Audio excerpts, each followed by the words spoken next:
Hi, I'm Aldo. Welcome to Plays the Thing, the channel where I share my experiences prepping and playing tabletop role-playing games. In this video, I'm going to introduce you to the Mavericks, which is a new game that we're playing using a very heavily modified version of Champions Now. Champions Now, of course, is the superhero role-playing game written by Ron Edwards and published by Hero Games. And if you've been watching this channel for a while, you know that we already have an ongoing Champions Now game.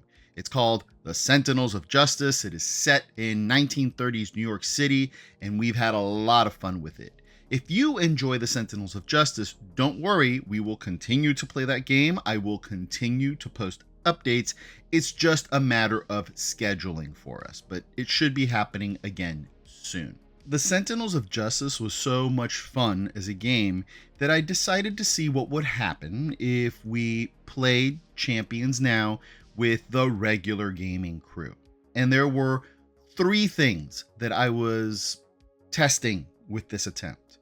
One, I wanted to see if I could pull off a similar type of success a second time. I didn't want to grow too comfortable with what had happened with the Sentinels of Justice. Was that a fluke? Was just that a unique chemistry that was only going to strike once? I mean, in some ways it is, because every game is going to be its own unique thing. But do the protocols set up, the rules set up in Champions Now, could I use those to kick off a similarly successful game a second time, and maybe a third and a fourth and a fifth? The early answer to that question is that so far, and we've only played one session, it feels like just as much of a success as the Sentinels of Justice. So yes, so far, the rules work. The rules work as intended.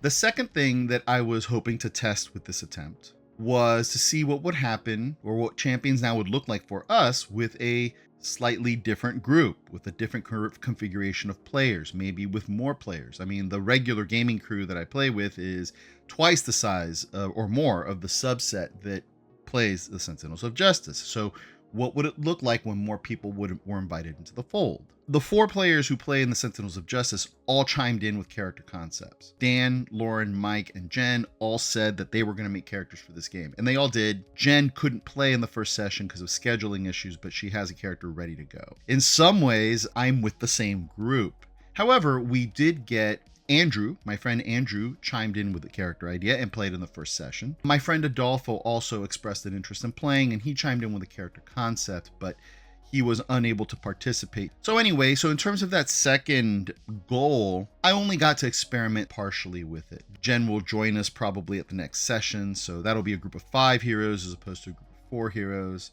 And the door is open for anybody else to step in who might want to step in, but so far, aside from Adolfo, nobody else has expressed an interest, which is fine. The important thing is that everybody who's at the table is there for the game and wants to play it. If you don't have that going, it's not going to go well. And then there's a third thing that I wanted out of this, and that is that I wanted to see what would happen if I sped up the rules for setting up a campaign. I have extensive videos on those rules and that setup process and the Sentinels of Justice videos. So if you're really interested in a breakdown, a very exacting breakdown of what that looks like, you can go back and watch those videos. They're a little bit long and they're a little bit unpolished, but they're there if you're interested. For purposes of this video, I am going to give you a very brief breakdown of what those steps are. In Champions Now, when you're setting up a game, you have 5 steps before you play. First, the game master comes up with 2 statements. One is aesthetic, one is thematic, roughly speaking, and the game master presents those statements to the players, and then the players take those statements, read them, and interpret them.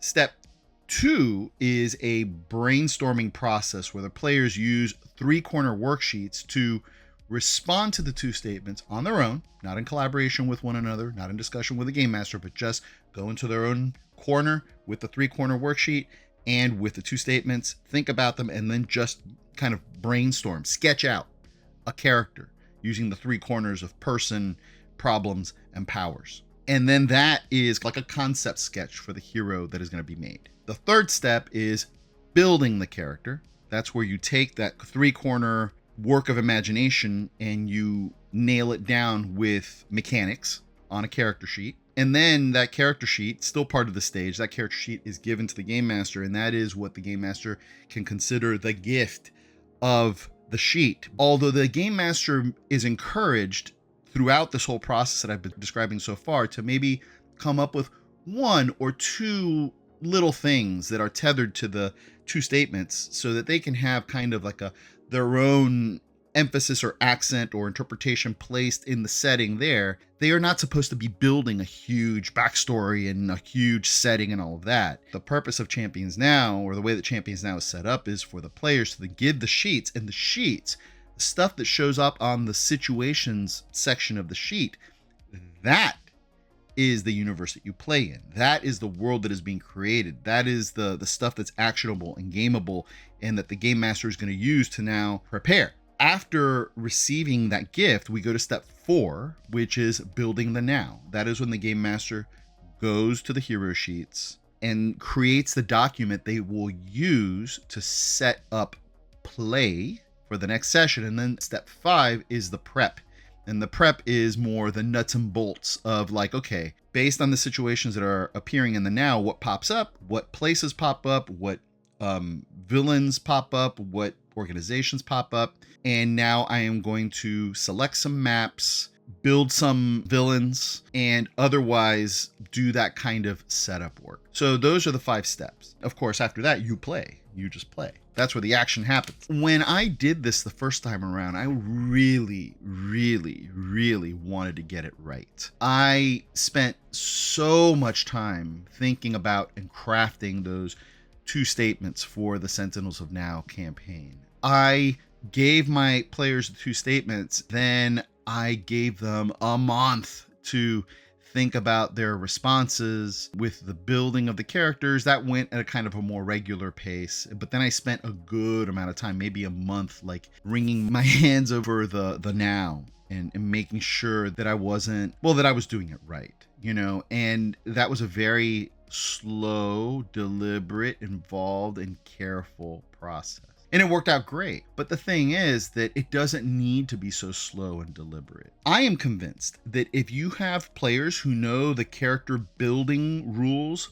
well enough, that you can run through all of these steps and play in one session. Maybe 2 hours of prep, 2 hours of play.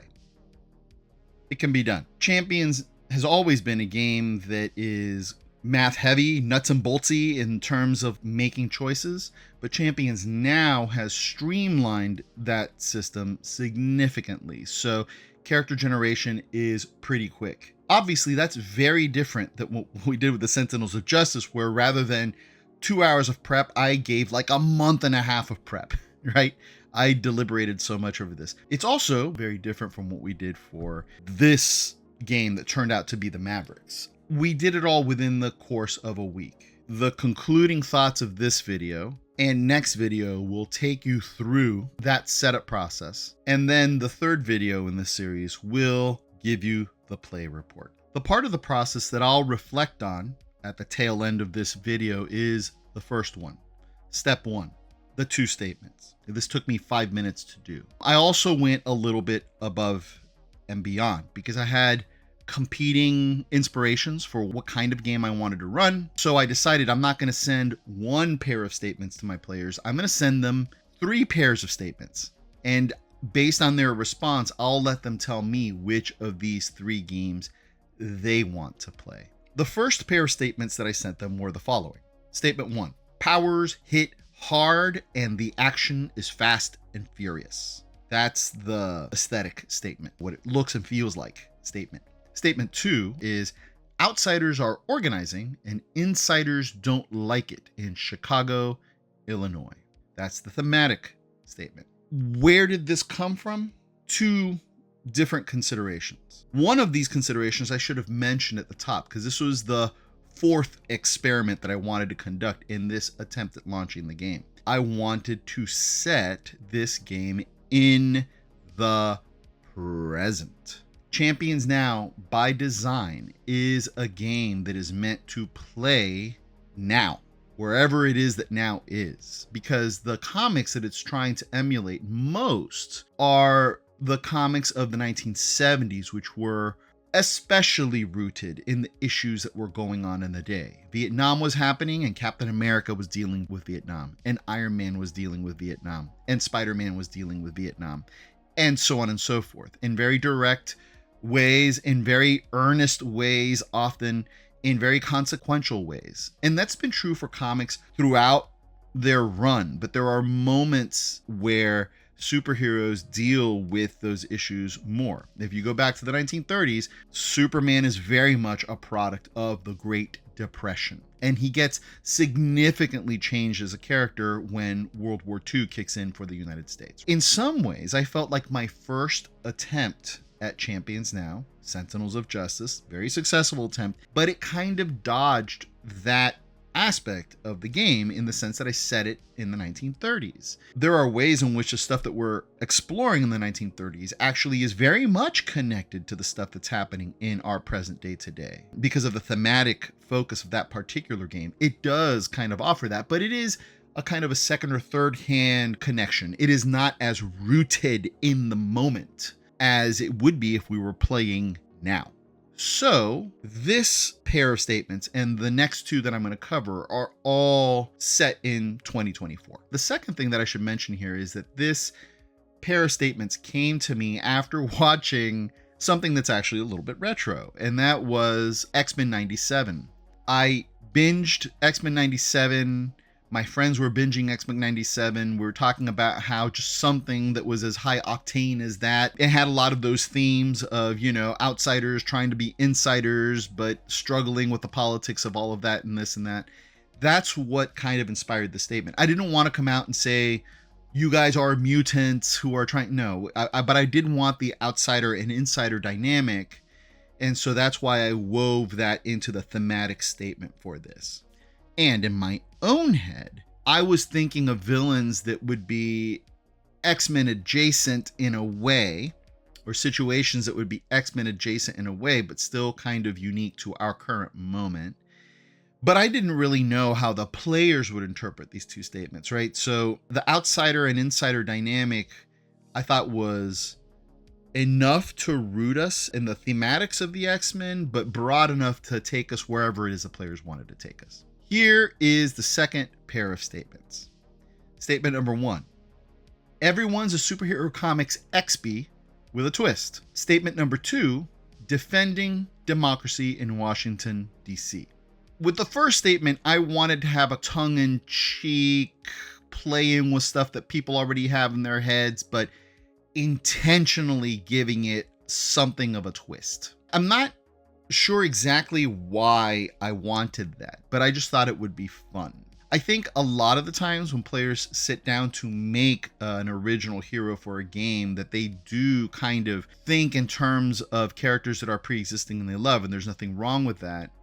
But I guess I wanted to take that unexamined approach and just bring it to the surface and say, hey, you're going to be doing this anyway, probably, so let's think about how to do it and be intentional about giving it some sort of twist. That was the idea behind that. The second statement of defending democracy in Washington, D.C., again, 2024 being a presidential election year, the politics of our country being what they are, I thought it was just ripe for the kind of rootedness in the moment that I want out of this particular game. This one was probably one that was most specifically tied to the political now as it's happening in the world. Here is the third pair of statements. And actually, this one I didn't come up with in the moment. I just polished off an old one. Before I started the Sentinels of Justice, my first GMing experience with Champions Now was running it for Ron Edwards, one-on-one. He made a single character. I gave him a pair of statements,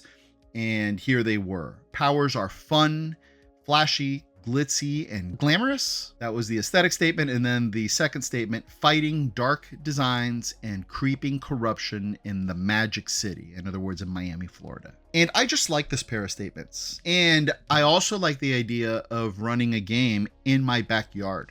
I've been game mastering superhero games for a very, very long time, and I've actually never been able to successfully pull off a Miami game. Like, I've had several attempts at running a superhero game in Miami. They never worked. And you know what? One of the reasons why they didn't work is because I wasn't rooted enough in Miami. I mean, I've lived here all my life, but my headspace has always been in the fictionalized New York City or all the other fictional cities that exist in comic book superhero universes. So I just never allowed myself to really actually root myself in the local and have that say, yeah, this is its own brand of superhero story and fiction and setting. I thought and still think that it would be fun if we were able to run this Miami game in a way that really developed over many, many sessions. Obviously, we can't play all 3 of these games.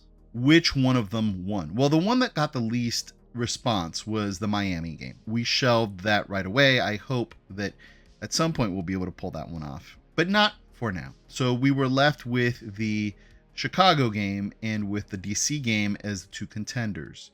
Both got a fair amount of response, but one had a little more response than the other, and that was the Chicago game. So the X-Men inspired outsider insider game is the one that got the most votes, just in terms of how many 3-corner sheets were turned in for those games. Oh, and the one thing that I'll say is, before I close down, is that I got those responses in a matter of 2 or 3 days. And keeping in mind that we do everything online because our gaming group is spread out all over the country and indeed all over the world, to get responses that quickly was good. Within a day, I had a good chunk of responses, and 2 or 3 days later, I had all the responses that I was going to get, and that was great. In terms of speeding up the process, so far so good, and you'll see when we do the next video that continued apace. The next video will focus entirely on the 3-corner sheets, on the hero sheets that those